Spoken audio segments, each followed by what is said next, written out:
Hey class, it's been a while, but it's time for another video. You guys are taking your quiz Wednesday, we decided, so let's go over this quiz review that I just gave you today, and hopefully get you prepared and ready to go.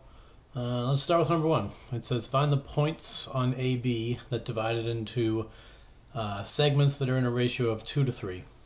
Alright, so for this we said that you're not going to be able to divide this you're not going to be able to divide this diagonal segment into equal parts. That's not super easy, but it is pretty easy to divide a vertical or horizontal segment into equal parts. So we said we'll start this problem by drawing. This is so hard. I'm very rusty. Bear with me, you guys. So we want to start by drawing a vertical line from A straight down to a point that's in line with B, so all the way down to here. Now you could do the horizontal segment if you wanted, but I'm going to do the vertical one. Then you want to find the length of that vertical segment, and I can see that it runs from a height of 10 down to a height of -5, so that's going to be a total length of 15. And then because the ratio is 2 to 3, that implies that we need 2 plus 3 parts, so we need 5 parts. So if you divide 15 by 5, that's going to tell you that every 1, 2, 3 spots is going to tell you where to break this line up. Okay, so to get 5 equal parts, we need each part to be 3 units long. So 1, 2, 3, and then 1, 2, 3, and then 1, 2, 3, and then 1, 2, 3. And then the idea is the same markings that divide this vertical line into 5 equal parts, if you transfer them over onto the actual diagonal line, see this height, we're at a height of what, 7? So a point at a height of 7 will divide the red line AB into 5 equal parts too. Here I'm at a height of 4, so make a dot at a height of 4. Here I'm at a height of 1, make a dot at a height of 1. Here I'm at -2, make a dot at -2. And then technically there's your endpoints too. But that does it. I now have literally 1, 2, 3, 4, 5 equal chunks of this red line segment. And we said we want to divide that segment into a ratio of 2 to 3. So okay, I could give parts 1 and 2 to the segment. I could let this point here. They didn't mention the name of the point that we were looking for, but let's say it was C. Then AC is now 2 parts, and CB is now 3 parts. So that would be a ratio of 2 to 3. So one possible point would be the point C, which is at coordinates -7, +4. Now because they weren't super specific, this ratio of 2 to 3, well, maybe it's the AC that's supposed to be 3. So, oopsie daisy. Maybe I could take C and let C be this point down here. Oopsie daisy. I'm out of practice, guys. I'm out of practice. Anyway, that one there. So AC would now be the 3, and BC would be the 2, and that's fine. For the way this question's phrased, point C would be a viable answer as well. So this point C has coordinates -3, +1. But that's it. Those would be the 2 positions on this line segment that divided into a ratio of 2 to 3. Those 2 points there in pink. Okay. Let's try 2, which says, this question. Yeah, I didn't love this question, but let's go through it anyway. I talked about this question in class a lot, so hopefully you guys understood, but I'll say it again. Obviously, if you already know how to do this, you're fast forwarding anyway. So C is 2, -3. I can plot that point. It's right there. That point is C. D is 8, 1, so that would be right there. That's D. And what we're trying to do is find line segments that are parallel to CD and perpendicular to CD. So the first thing we better do is find the slope of CD. And we find slope by just calculating the rise and the run. At least that's my advice. So the rise from C to D, as you can see, we're rising 1, 2, 3, 4 units up. And you can see that we're running 1, 2, 3, 4, 5, 6 units. And both of those are positive. Up is always a positive rise, and to the right is a positive run. So the slope of CD is going to be the rise over the run, so 4 over 6, but we always reduce that. So that is both divisible by 2. I'll get 2 over 3. That's our slope. That means I want to now find 2 points E and F that make a segment that's parallel to CD. Well, parallel means we have the same slope. So the slope of EF should be the same as the slope of CD, meaning it should be 2 over 3. Now, other than that, I didn't say anything. So you can find any points you want to find. So I would literally just pick any point you want. I don't care. Come down here, pick that point there. What's that point? 10 comma negative 3? Fine. But now from that point, just make sure that your next point, point F, gives you a slope of 2/3, which would mean rising 2, 1, 2, and running 3, 1, 2, 3. That's now a pair of points that you know works, because for this point E and this point F, they have a slope of 2/3. So those 2 points are valid. They make us parallel. You can see that they're parallel, hopefully. So you could give me a point E that's at 10, negative 3, and an F that is at 13, negative 1. Now on your homework, if you give me exactly these 2 points, I'm not going to be very happy about it, because you could have literally started anywhere. So if you're giving me these same 2 points, I know you're just copying me. I'm not going to like it. So you better find me 2 fresh points that just have the right slope. All right, now they want you to find 2 points G and H so that GH is perpendicular. So that would mean that the slope of GH has to be the opposite reciprocal of the slope of CD, so negative 3 over 2. So you're targeting that now as your slope. And again, you can pick any point you want to. I'm going to pick this point way over here. How about 14, 4? Then just use your slope. Let the 3 be negative. That would mean my rise is negative 3. So I want to drop down 3. 1, 2, 3. Then I want to run 2. 1, 2. And that point there now can be my H. So there's my G. Here's my H. That line segment is perpendicular to CD. If we extended these things, you'd see a right angle. So that means my point G that I picked randomly is 14, 4. And then the point H that goes with that to make us perpendicular is the point 16, 1. So all you got to do is be choosing points that generate the right slopes. For EF, the right slope is 2/3 because you want to be parallel. And for GH, the right slope is negative 3 over 2 because you're trying to be perpendicular. That's it. That's number 2. So on we go to 3. So for number 3, you're trying to classify triangle IJK. There were a few people who did not even know what I meant by that.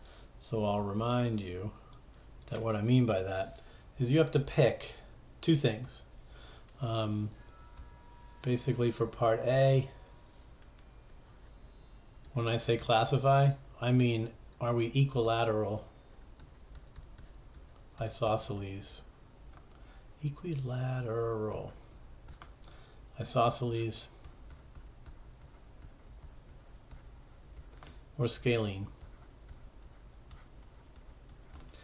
And again, these words, for equilateral, that means all 3 sides are congruent.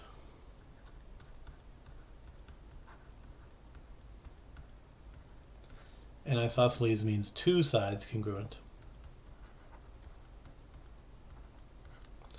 And scalene would mean no sides are congruent or all sides different.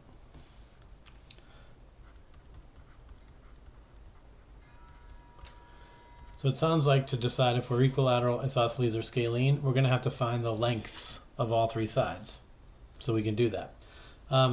Now, another part of classifying, though, is deciding whether the triangle is right, acute, or obtuse.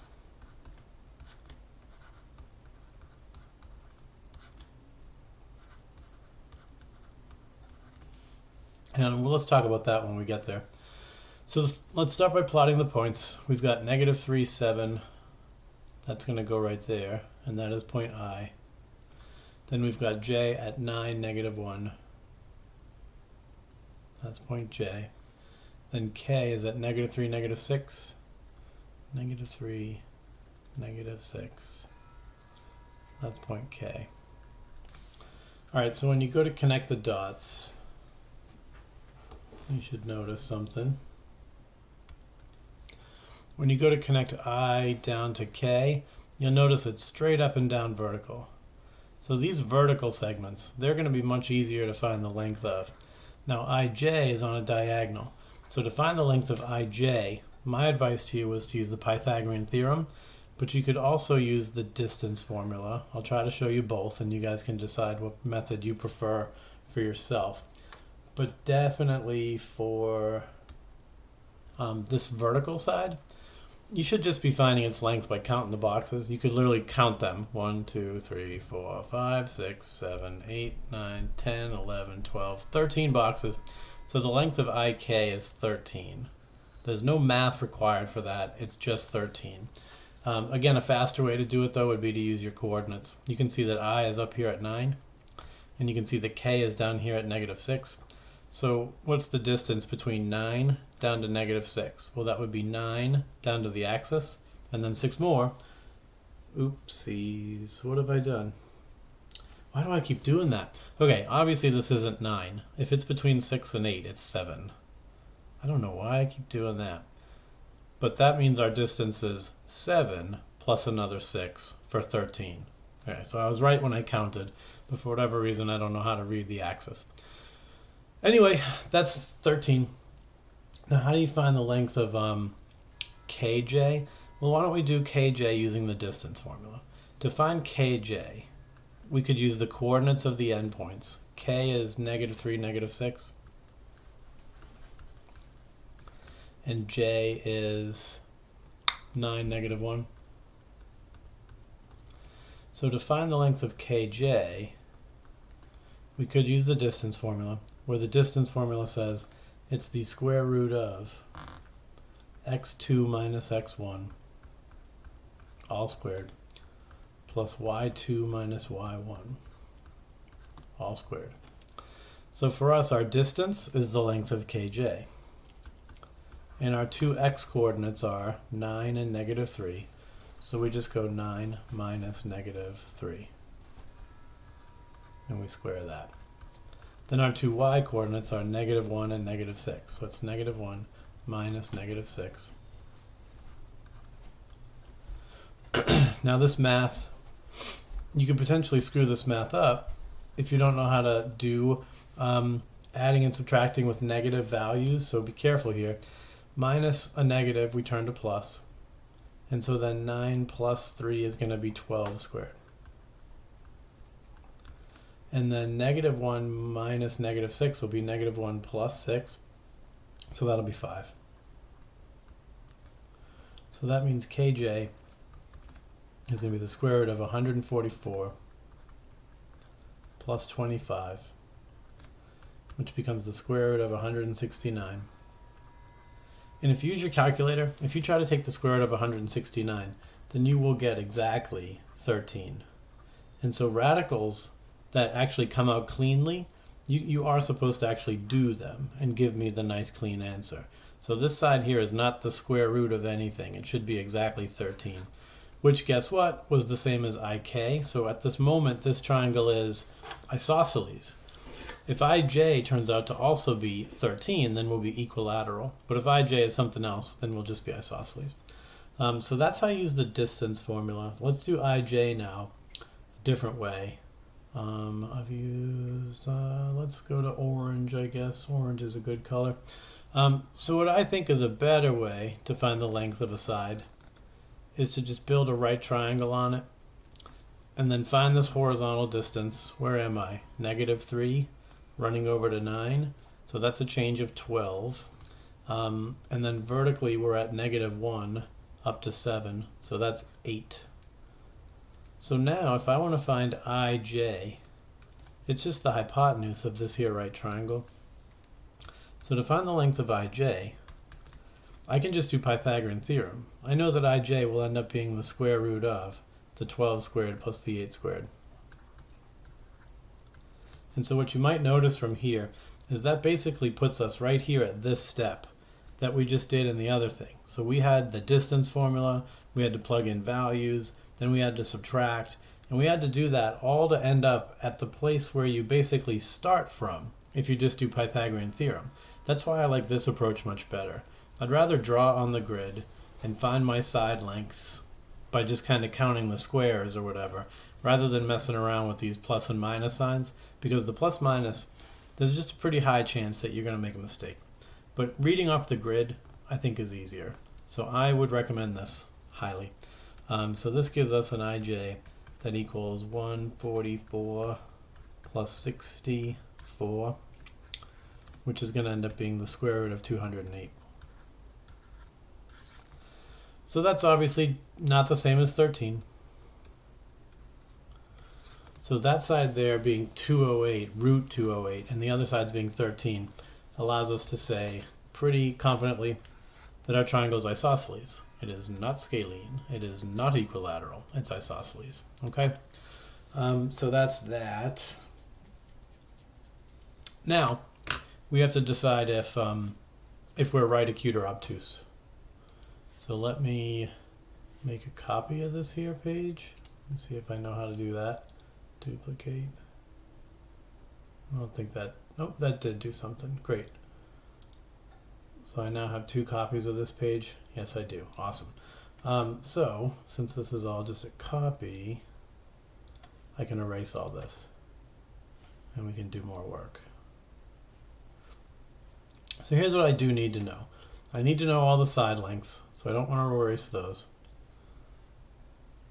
But we decided that one way to tell whether we're right, acute, or obtuse was to compare these side lengths. Because we knew there was a rule that said that I can take the short side of a triangle and the medium length side of a triangle and do a squared plus b squared. And then I can find the long side, c squared. And the idea is, if these two things actually equal each other, then the triangle's a right triangle. But if a squared plus b squared turns out to be bigger than c squared, then that means that the triangle is acute. And of course, if c squared turns out to be bigger than a squared plus b squared, then that means that the triangle is obtuse. Okay, so let's do the math here. We've got 13, and we've got the square root of 208. If you guys hit the buttons on the square root of 208, you'll find that it's 14.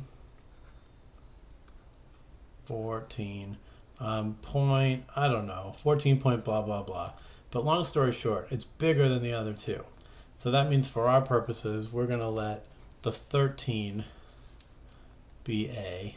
We're going to let the other 13 be B. And it's the root 208 that has to be our C. Okay? So as we go to do this math, a squared plus b squared is going to be 13 squared plus 13 squared. That means it's 169 plus 169. And that means it's 338. That sounds right to me. 338. So that's what the a squared plus b squared is. Now what about the c squared? For c squared, we're doing root 208 squared. And squaring a radical is easy because when you square a radical, the radical just cancels out. So this just equals 208. There's not a heck of a lot of math to do there. Just let the radical be canceled out and you get 208. So now what is the appropriate sign? Well, the appropriate sign would be that the 338 is bigger than the 208. This is bigger. That puts us squarely into the acute zone. So our triangle is acute. So there you have it. That means triangle IJK is acute isosceles, or isosceles acute. But those are the correct words to classify this triangle. We are isosceles because 2 of the sides are congruent, but the third side is different. We are acute because when I check out the values of the lengths of the sides, the a squared plus the b squared turns out to be greater than the c squared. That's it. That's what you have to do for this problem. And lucky you, if you didn't understand this problem, then there's a number 4. And number 4 is the exact same thing. Okay? So now would be a lovely time for you to just pause the video, and if you haven't actually tried number 4, try it yourself. Don't you dare just copy off of me, because if you do, you won't learn. Try it yourself and see how it goes. But I'm going to do it. If you haven't paused, you better hurry up and pause, because here I go. I'm doing the problem. Starting now. So we got 8, -6. That's, of course, down here. And that's L. 1, -8. That's M. And -3, 6. -3 up to 6. That's N. Alright, wouldn't kill you to use a ruler. You probably want to keep these lines as straight as you can. It's just going to look better if you do that. So I'm going to connect this guy down to here. This guy over to there. This guy up to there. So there's my triangle. Just looking at it, it certainly seems like this triangle is going to be scalene. It looks like I've got a very short side, a medium side, and then a side that's longest. I would say they're all different, but I have to do the work. And then I would say angle M down here, maybe this is a right angle, but it might be obtuse. It's kind of hard to tell. Either way, I have to do the work here, right? So if I were you guys, I would just do the math. You can't get away from just doing the math. So here it goes. I'm going to start with NM, I guess. What does it matter? It doesn't matter. We have to do all of them eventually. But I'm going to build myself my right triangle on NM. And this leg here has a length of 4. I can just count the squares, remember. 1, 2, 3, 4. And this vertical side, what are we doing? 8 up to 6. That's a change of 14. So I can find that. Now in blue, I also need to find the length of NL. So for that, I have to build a big old right triangle again. And that means from -3 to 8, that's a change of 11.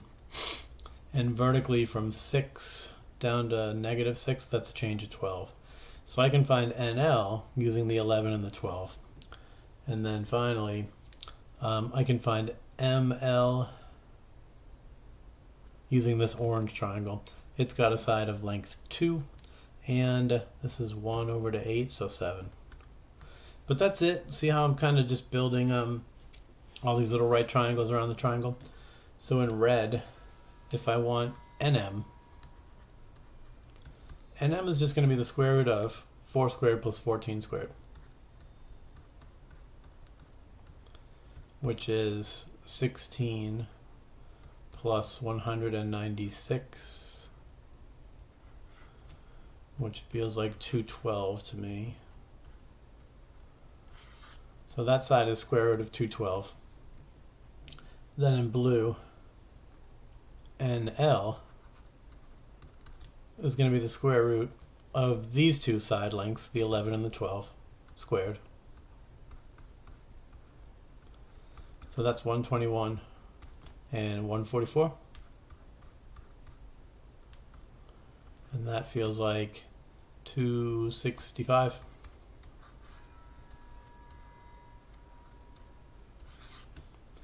And then, of course, in orange, we have ML, which is going to be the square root of 7 squared plus 2 squared, which is going to be 49 plus 4, which is just 53.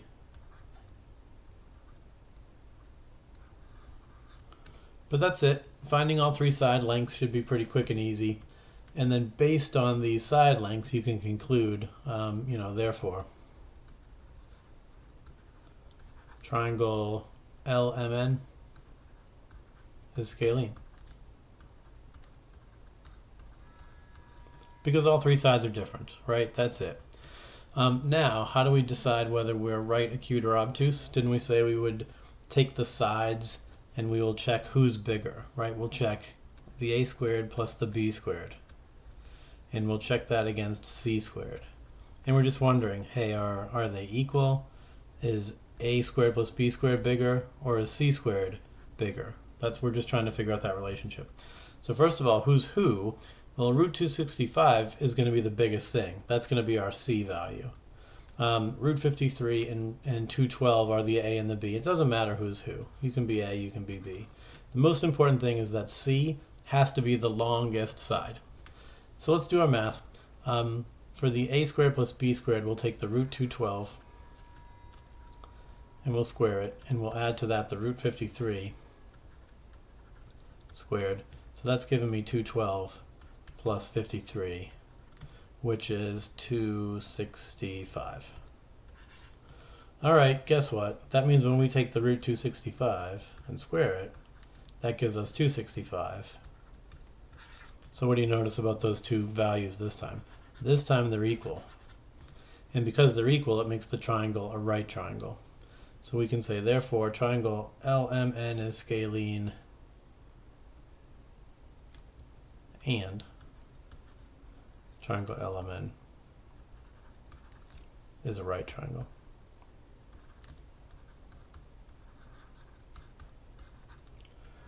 Okay, that's it. So these are the two steps for classifying a triangle. You find all three lengths, and you decide how many of them are the same. When none of them are the same, you're scalene. For number 3, we found that 2 of our sides were the same, 13, 13, right? So that made us isosceles. If a different problem, you literally have all 3 sides exactly the same, then you'll be equilateral.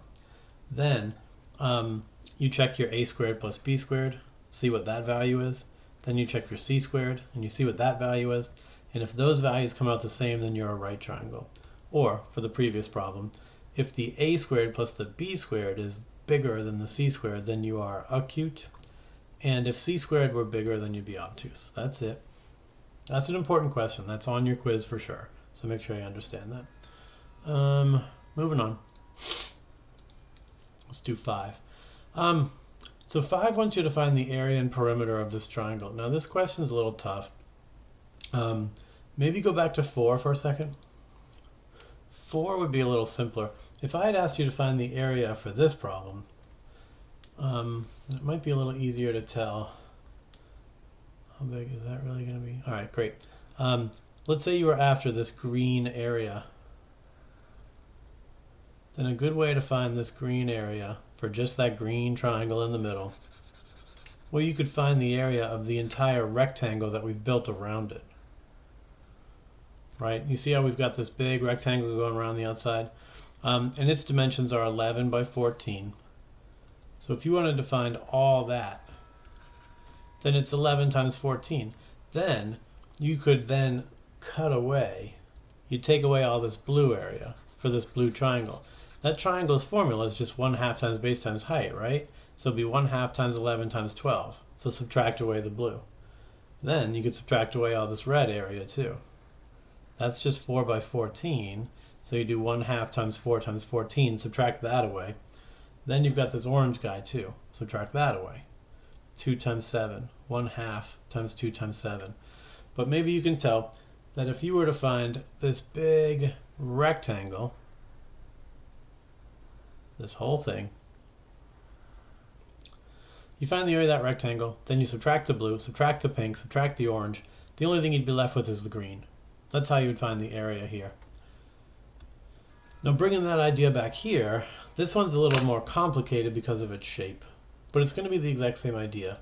Our idea should still be to build a big old rectangle that goes all the way around this figure. So I'm looking at that big pink one. Now I got to cut away all the pieces that I don't actually want. So what don't I want? Well, there's a little green rectangle here in the corner. That's not part of my triangle, so get rid of that. Then there's a little orange right triangle right here. So you gotta find that and get rid of that. Then there's a blue right triangle right here. You gotta find that and get rid of that. Then there's a red right triangle over here. You gotta find that and get rid of that. So this feels like a lot of work. And you're right, it is a lot of work. But you know, it's doable.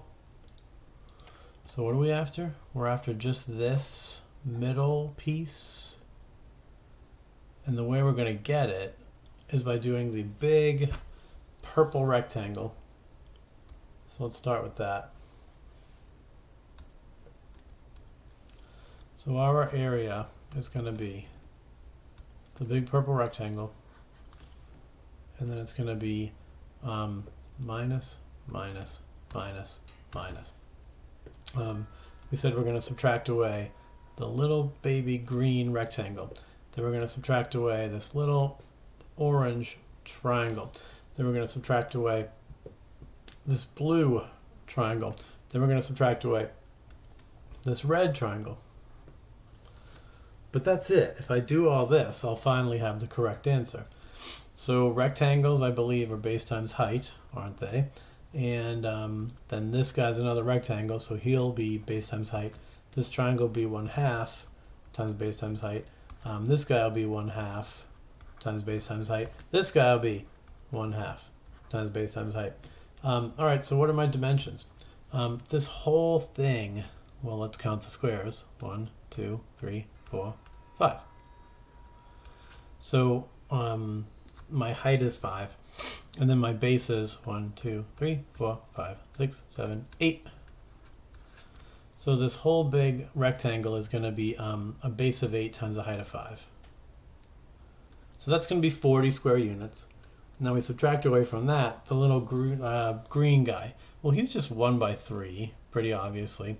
So the base will be 3, the height will be 1. So we're just subtracting 3 units. Then you've got the orange thing. And the orange thing is 1/5. 1, 2, 3, 4, 5. Yeah, 1/5. So this will be 1/2 times 5 times 1. Then the blue, it is 3/4. Yeah, 3/4. So that'll be 1/2 times a base of 3 and a height of 4. Then finally the last piece is the red piece, which has a base of 8 and a height of 5.